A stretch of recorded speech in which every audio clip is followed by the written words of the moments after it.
Crassula वाटा यानी कि जेड प्लांट एक ऐसा प्लांट है जिससे तरह तरह के लोगों ने बोनसाई बनाई है, तरह तरह की टोपेरी बनाई है। मन चाहे शेप इस प्लांट से दिए जा सकते हैं और इजी टू केयर भी है। वैसे तो किसी भी प्लांट से टोपेरी बनाई जा सकती है, लेकिन जेड प्लांट की टोपेरी की बात ही कुछ और है। आज की वीडियो खास टोपेरी के मेंटेनेंस को लेकर के बनाई गई है। Hello everyone, welcome back to my channel. I am Vibha Vaidya. नमस्कार। आज की वीडियो जेड टोपेरी के ऊपर है। जेड टोपेरी को हम कैसे मेंटेन करते हैं ताकि वो सालों साल वो हमारे प्लांट उसमें ख़राब ना हो और उसकी जो शेप है वो मेंटेन रहे, क्योंकि टोपेरी को हम जल्दी जल्दी रिपोर्ट नहीं कर सकते हैं, तो बहुत खास ध्यान रखना होता है टोपेरी की शेप को मेंटेन करने के लिए। जेड प्लांट एक पॉपुलर सक्युलेंट है जो अपने अट्रैक्टिव फ्लैशिंग लीव्स के लिए और इजी केयर के लिए बहुत ही पॉपुलर है। बोटानिकल नेम क्रैसुला वाटा और कॉमन नेम जेड प्लांट, जिसे कहते हैं लकी प्लांट भी कहते हैं, फ्रेंडशिप ट्री भी कहते हैं, मनी ट्री भी कहते हैं, क्योंकि ये हमारे प्रॉस्पेरिटी को कहा जाता है कि प्रॉस्पेरिटी के लिए प्लांट घर के लिए बहुत ही अच्छा है। जेड प्लांट की केयर के लिए जो इम्पोर्टेंट जो टिप्स है उस पर एक ओवरव्यू डालते हैं। क्या क्या रिक्वायरमेंट होती है, पहले तो इसको केयर करना जान लें।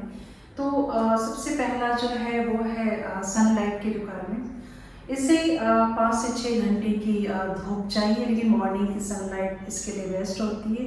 जो आफ्टरनून की जो हार्श सनलाइट होती है तो उसमें इसकी पत्तियां बर्न हो सकती है। तो हेल्दी और इसके लश ग्रीन कलर को देखने के लिए आप इसे मॉर्निंग की सनलाइट में रखिए। ऐसी पोजीशन पे आप इसे रखें मॉर्निंग की सनलाइट में, तो इसके पौधे का जो पत्तियों का जो कलर है वो अट्रैक्टिव रहेगा। अगर आपने इंडोर रखना चाहते हैं तो साउथ वेस्ट फेसिंग बहुत अच्छा रहेगा, क्योंकि इसे इनडायरेक्ट सनलाइट तो स्लांटिंग रे से मिल जाएगी। तो ये तो हुई सनलाइट की बात है। नेक्स्ट है पानी की रिक्वायरमेंट पे बात करें। चूँकि ये सक्युलेंट प्लांट है तो सोक एंड ड्राई रूल अपनाएं, यानी कि जब ये पूरी तरह से सूख जाए तभी पानी डालें, और ओवर वाटरिंग से ही इसके रूट जो है वो ख़राब होते हैं। और विंटर में आप पानी देने की फ्रिक्वेंसी को कम करें। इसकी सॉइल कैसे तैयार करनी है, तो उसमें आप 60% आप गार्डन सॉइल लीजिए, 30% आप उसमें कोर्स सैंड आप उसमें मिक्स करें, बाकी आप 10% आप कंपोस्ट वर्मी कंपोस्ट डाल सकते हैं। आप थोड़ी बहुत आप NPK आप यूज़ कर सकते हैं इसमें 10:10:10 का, और आप चाहे तो नीम के पाउडर भी डाल सकते हैं इसमें। और वेल ड्रेन होनी चाहिए इसके सॉइल, क्योंकि पानी स्टोर होगा तो इसके रूट खराब होंगे। तो अगर आप मिट्टी आप सही तैयार करते हो तो ये प्लांट कभी आपका ख़राब नहीं होगा, क्योंकि जब हम टोपेरी बनाते हैं तो मिट्टी का सही होना बहुत ज़रूरी है, क्योंकि इसे हम बार बार रिपोर्ट नहीं कर सकते क्योंकि हमने शेप दे रखी है। तो इसे फर्टिलाइज टाइम टू टाइम करते रहना चाहिए। तो आगे हम चलते हैं कि सीधे हम टोपेरी की मेंटेनेंस पे आते हैं। फर्टिलाइज़र सर्दियों में फर्टिलाइज़र कम कर देना चाहिए, या आप क्योंकि डोरमेंसी में पौधा चला जाता है, क्योंकि ये जो प्लांट है ये जो टेम्परेचर इसके लिए जो सूटेबल है वो 18 डिग्री से लेके 24 डिग्री के बीच ये बहुत अच्छा चलता है। और ज़्यादा ठंड होने पर इसे बचाना आवश्यक हो जाता है। उस वक्त पानी की फ्रिक्वेंसी आप कम कर दीजिए, उस समय में फर्टिलाइज़ ना करिए।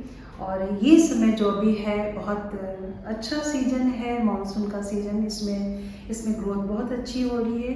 तो नेक्स्ट जो पॉइंट है वो ये है कि ट्रिमिंग और प्रूनिंग, जो कि टोपेरी को मेंटेन करने के लिए बहुत इम्पॉर्टेंट स्टेप है, या यूँ कहें कि इस प्लांट को शेप देने के लिए एक इसेंशियल स्टेप है प्रूनिंग और ट्रिमिंग। तो आगे बात करते हैं कि इसकी ट्रिमिंग का हमें कितना ख्याल रखना चाहिए, और उसी से हमारा टोपेरी की जो मेंटेनेंस है उस पर हमारा डिस्कशन। टोपेरी को मेंटेन करने के लिए रेगुलर ट्रिमिंग, शेपिंग और हेल्दी ग्रोथ मैनेजमेंट सबसे इम्पॉर्टेंट होते हैं।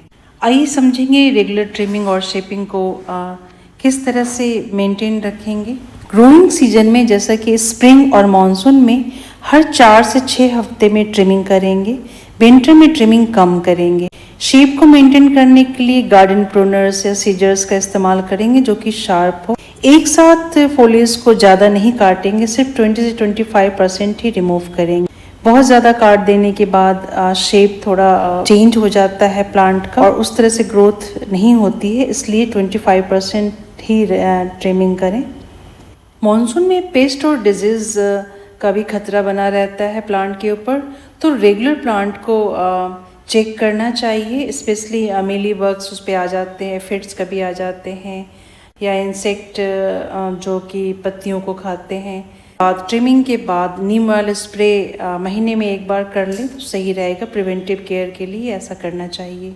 टोपियरी में शेप का खास ध्यान रखा जाता है और शेप को बनाने के लिए अगर आपने फ्रेम यूज किया है तो ये चेक करना है कि कहीं उसमें जंग तो नहीं आ रही है, क्योंकि ऐसे वायर इस्तेमाल नहीं करने चाहिए, वो धीरे धीरे ख़राब होकर टूट सकते, फिर आपका शेप बिगड़ सकता है। तो और फ्रेम को बहुत जेंटली यूज़ करना है, बहुत ज़्यादा दबाना नहीं है तो शेप बिगड़ जाएगा।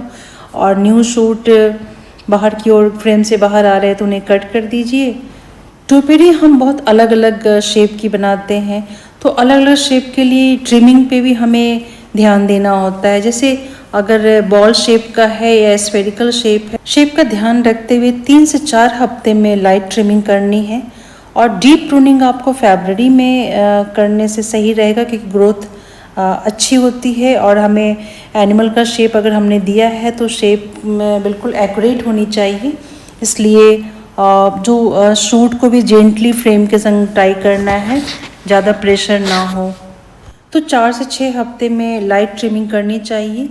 और डीप प्रूनिंग आप ग्रोइंग सीजन में करें, फरवरी या सितंबर में आप करें। ऊपर की साइड ज़्यादा कट करेंगे, नीचे घना होना चाहिए, इसका ध्यान रखा जाता है। अगर आपकी टोपियरी एनिमल शेप की है और आपने फ्रेम का इस्तेमाल किया है तो उसमें भी आप देख रहे हो ये पिकॉक का जो शेप है बिल्कुल पूंछ की साइड बहुत पतली हो गई, गर्दन भी इसकी बहुत पतली हो गई, चोंच तो बिल्कुल गायब ही हो गया, जबकि पहले ऐसा नहीं था। अब इसकी शेप बिगड़ गई है और अब बहुत टाइम लग रहा है इसको उस शेप में आने में, इसलिए बहुत ध्यान से ट्रिमिंग करनी है। अगर कोन या पिरामिड शेप की टोपियरी आपकी है तो इसमें आपको प्रूनिंग थोड़ा लेट करना चाहिए, 5 से 6 हफ्ते में एक बार, और यूनिफॉर्म एंगल बनाते हुए करेंगे। अगर स्पाइरल टोपियरी बना रहे हैं तो महीने में एक बार स्पाइरल आउटलाइन को शार्प रखने के लिए ट्रिमिंग, लाइट ट्रिमिंग बहुत ज़रूरी है। और डीप प्रूनिंग आपको फरवरी और जुलाई में करनी है। स्पाइरल के बीच वाले ग्रुप्स को हमेशा क्लियर रखने के लिए वहाँ से एक्स्ट्रा ग्रोथ को तुरंत ही काट देना चाहिए। इन शॉर्ट हम ये कह सकते हैं कि फरवरी का जो मंथ है वो ऑल टाइप शेप के लिए लाइट ट्रिमिंग के लिए बहुत सूटेबल है, और ड्रिप प्रूनिंग का भी ये बहुत सही समय होगा। और फर्टिलाइज भी आप कर सकते हो फरवरी में, कंपोस्ट और बैलेंस्ड NPK 10:10:10 आप यूज़ कर सकते हैं। मार्च, अप्रैल और मई में फिर आप लाइट ट्रिमिंग करेंगे, और फर्टिलाइज करना है तो वर्मी कंपोस्ट आप यूज़ करेंगे। और जून के बाद मानसून शुरू हो जाता है तो नीम ऑयल का स्प्रे प्रिवेंटिव के लिए यूज़ करना है आपको। लाइट ट्रिमिंग होगी जुलाई में, फिर आप जो स्पाइरल शेप है उसको आप उसमें आप ट्रिमिंग आप करेंगे। और ऑर्गेनिक कंपोस्ट तो आप किसी में भी यूज़ कर सकते हो इस समय में। अगस्त और सितंबर फिर ये 2 महीने आपको ड्रिप प्रूनिंग के लिए हैं। आप बेस्ट आप सितंबर में करेंगे, अगर अगस्त में ज़रूरी है तो आप कर सकते हैं। लाइट ट्रिमिंग तो आप किसी हर मंथ आपको थोड़ा थोड़ा करना ही है। और बैलेंस्ड NPK आप डालेंगे सितंबर में। अक्टूबर फिर आपको लाइट ट्रिमिंग के लिए रहेगा, नवंबर भी लाइट ट्रिमिंग होगी।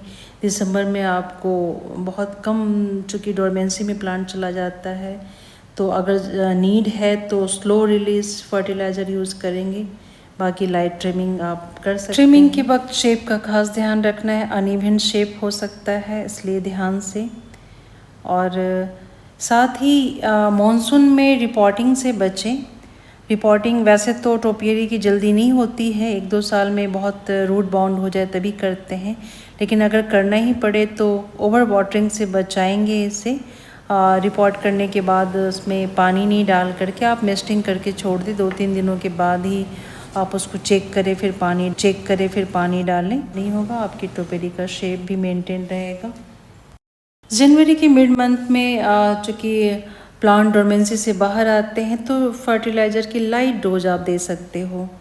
तो पूरे साल में आपको टोपेरी पे किस तरह से काम करना है ये आप समझ सकते हैं। आप चाहे तो दोबारा वीडियो को देखेंगे तो समझ में आ जाएगा आपको। और ये टोपेरी देखेंगे आप, ये आज का मेन अट्रैक्शन आज के वीडियो का। इस तरह से आप टोपेरी को एक आकर्षक लुक में आप डेकोरेट कर सकते हैं। ये दोनों ही टोपेरी आज की वीडियो की मेन अट्रैक्शन है। वीडियो अच्छी लगी हो तो सब्सक्राइब एंड शेयर करना नहीं भूलेंगे। Thank you for watching my channel.